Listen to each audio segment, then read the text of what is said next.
কর্মসূচি ছিল আজকে? আমাদের আজকে বাসুদা শ্রী শ্রী রামকৃষ্ণ আশ্রমের উদ্যোগে প্রত্যেক বছরের মতো এবছরেও আমাদের এই পঞ্চমীর পূর্ণ লগ্নে আমাদের আশ্রমের তরফ থেকে দুস্থ মানুষদের বস্ত্র দান করলাম। কতজনকে দিলেন? আমরা 100 জন বাচ্চাদেরকে দিয়েছি, জামা, তাদের বাচ্চা মেয়েদেরকে দিয়েছি। 100 জন বাচ্চা মেয়েদেরকে আমরা জামা দিয়েছি এবং আমরা 85 জন মতো মায়েদের হাতে বস্ত্র তুলে দিয়েছি। যে আর সমস্ত কি মায়েরা বাড়িতে ঠিকমতো ভাবে এই পুজোর আনন্দে একটা নতুন জামা কাপড় পরতে পারে না। আর কি সেই সমস্ত কর্মসূচি বাড়িতে। নিয়েছেন আশ্রমের পক্ষ থেকে? আমাদের আশ্রমের কর্মসূচি হচ্ছে এই পুজোর 5 দিনই আমাদের ধর্মীয় আশ্রম ভাবমূলকভাবে যে সমস্ত অনুষ্ঠান সেগুলোভাবে সম্পূর্ণভাবে বিশুদ্ধ সিদ্ধান্ত মতে আমাদের দুর্গাপুজো হবে।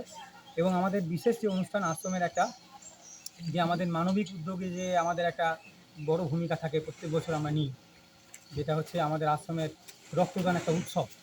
সেই রক্তদান উৎসব আগামী 10ই কার্তিক আমাদের আশ্রম প্রতিষ্ঠাতা স্বামী মহাদেবানন্দ মহারাজজির স্মৃতির উদ্দেশ্যে ওনার আবির্ভাব দিবস 11ই কার্তিক।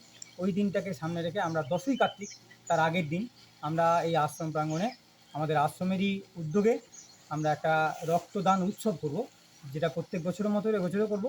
এবং সেটা হচ্ছে ইংরাজির 27শে অক্টোবর। আমাদের সকলের কাছে আহ্বান যে ওই উৎসবটাকেও যাতে মানে প্রত্যেক বছরের মতো আমরা এই যে আগামীতে যে আমাদের উৎসব আসছে রক্তদান, সেটা সকলে মিলে প্রত্যেক বছর যেমন সাহায্য সহযোগিতা করেন, আমরা প্রত্যেকের কাছে এই আশ্রমের পক্ষ থেকে সেই সাহায্য পাচ্ছি।